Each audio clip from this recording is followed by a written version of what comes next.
Hello नमस्कार, मी नंदिनी. स्वागत आहे तुमचं माझ्या अजून एका नवीन ब्लॉगमध्ये. कसे आहात सगळे? चला तर नवीन दिवसाची नवीन छान अशी सुरुवात झालेली आहे. आणि आज बुधवार आहे आणि उद्या आहे गुरुवार आणि मार्गशीर्ष महिना चालू झालेला आहे. आणि असं म्हणतात की गुरुवारच्या दिवशी जर उपवास किंवा कधीही आपल्याला जर उपवास करायचा असेल ना, तर उपवासाच्या दिवशीच केस धुवायचे नसतात, आदल्या दिवशी धुवायचे असतात. आणि गुरुवारच्या दिवशी तर धुवूच नाही असं मी ऐकलं होतं.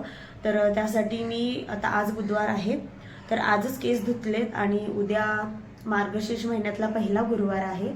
आणि तुम्ही सुद्धा करता का मार्गशीर्षमधले सगळे गुरुवार? तर या महिन्यामध्ये म्हणजे मार्गशीर्षमधले 4 गुरुवार आलेले आहेत.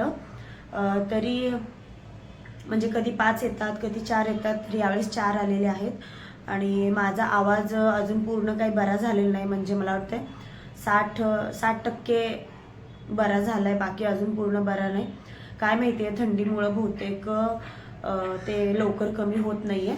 आणि चला तर सगळी घरातली कामं आवरून झालेली आहेत आणि मी जाणार आहे आता माझ्या ड्युटीवर. त्याआधी मला दळण ठेवायचं आहे, ते ठेवून मग मी जाणार आहे, कारण उद्या गुरुवार आहे तर उद्या पिठाची गिरणी बंद असते. त्यासाठी मी आजच दळण ठेवते, कारण मी विसरले तर मग उद्यासाठी तसं आहे पीठ, पण विसरायला नको, संपायच्या आधीच आणावं असं म्हणतात. पूर्ण डब्बा रिकामं होईपर्यंत बसायचं नाही. चला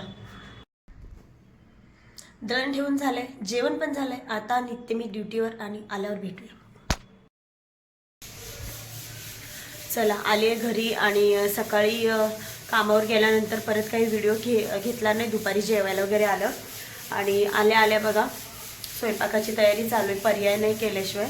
सकाळी कसा अवतार होता आणि आता बघा, कारण दिवसभर काय वाटत नाही, पण रात्र झाली की खूप थकवा येतो, चेहऱ्यावरून दिसत असेल माझ्या. खूप दमायला होतं, पण स्वयंपाक करणं गरजेचं आहे, त्यामुळं चालू आहे स्वयंपाकाची तयारी. दाखवते मी काय बनवते. तर इकडं लावलाय कुकर भाताचा आणि इथं तोंडी लावायला जरा बटाटा मी फ्राय करते स्लाइस करून.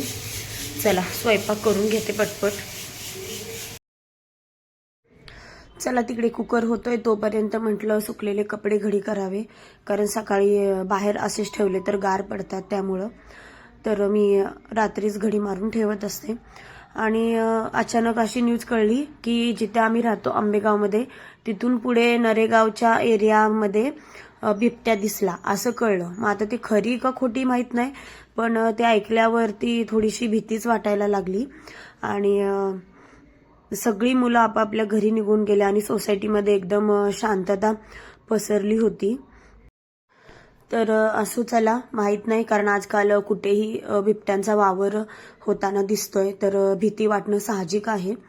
तर चला असो, इथून पुढे काही मी व्हिडिओ कंटिन्यू केला नाही. जेवण वगैरे झाली, सगळी कामावरून झोपून टाकलं. त्याच्यानंतर इथून पुढचा व्हिडिओ हा दुसऱ्या दिवशीचा आहे, तर कंटिन्यू बघत राहा.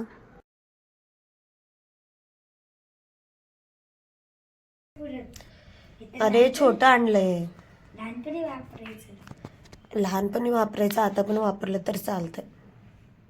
जरा जोक मारणं आहे याच्यावर विक्स पेपरवरती. जोक म्हणजे ते टीव्ही मध्ये कसे ऍडव्हर्टाइज करतात तसं बोलून दाखव. तो गाइस इसे सीने, गर्दन और सर पर लगाए, जिससे सर्दी और खांसी से बच्चों को राहत मिले और बच्चे देख सके सबके रात पर.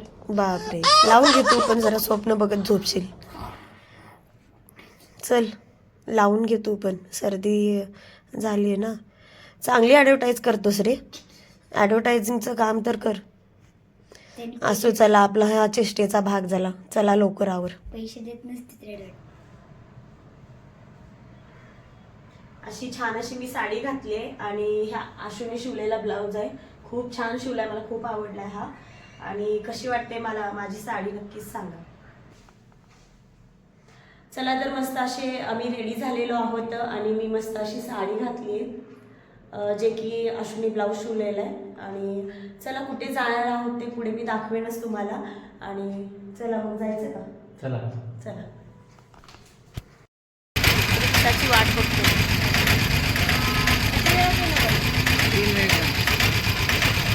चांगलंच ऊन पडलंय. तर बघा आम्ही आलोय शंकर महाराजांच्या मठामध्ये आणि आम्ही गेलो आणि गेल्या गेल्या तिथे आरती चालूच होती.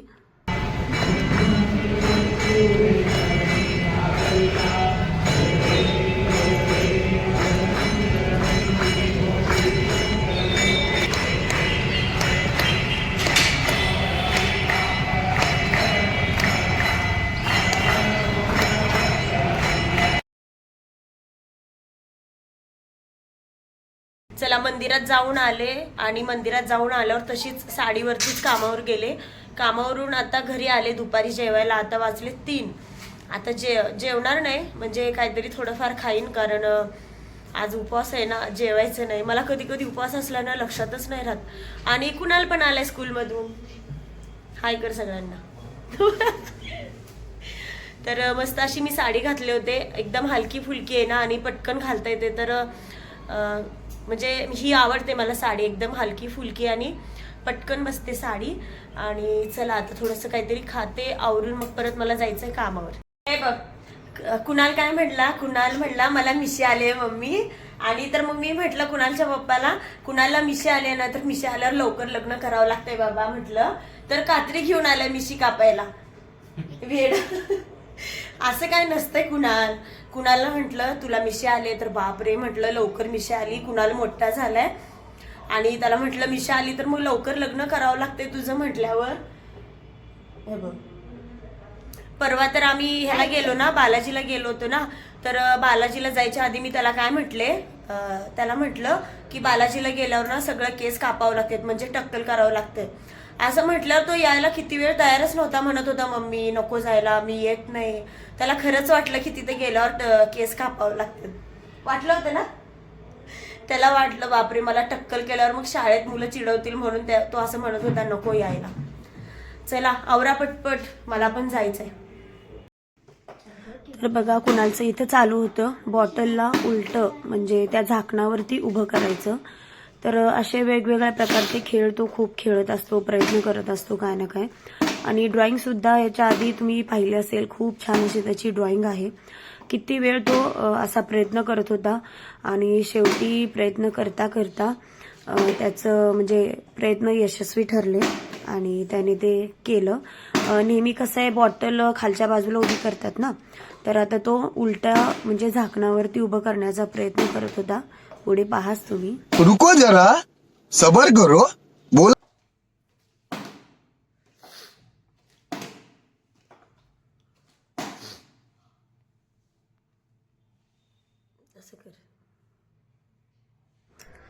चला दवाखान्याच्या फेऱ्या काही संपत नाहीत. परत दवाखान्यात जावं लागलं. तब्येत काही बरीच होत नाही. 15 दिवस होऊन गेले.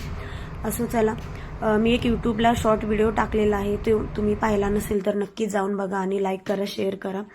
तर हे असं आम्ही प्रयत्न करत होतो व्हिडिओ बनवण्याचा आणि मध्येच खूप हसत होतो आणि असं हे होतं आमचं. घरी जेवायला आल्यानंतर मी हा व्हिडिओ बनवायला घेतला होता. तर कॉमेडी व्हिडिओ पहिल्यांदाच बनवलाय, कसा झालाय नक्कीच सांगा. चला तर हा छोटासा ब्लॉग मी इथे सेंड करते. सगळ्यांनी चॅनलला लाईक करा, शेअर करा, सबस्क्राईब करा सगळ्यांना. श्री स्वामी समर्थ.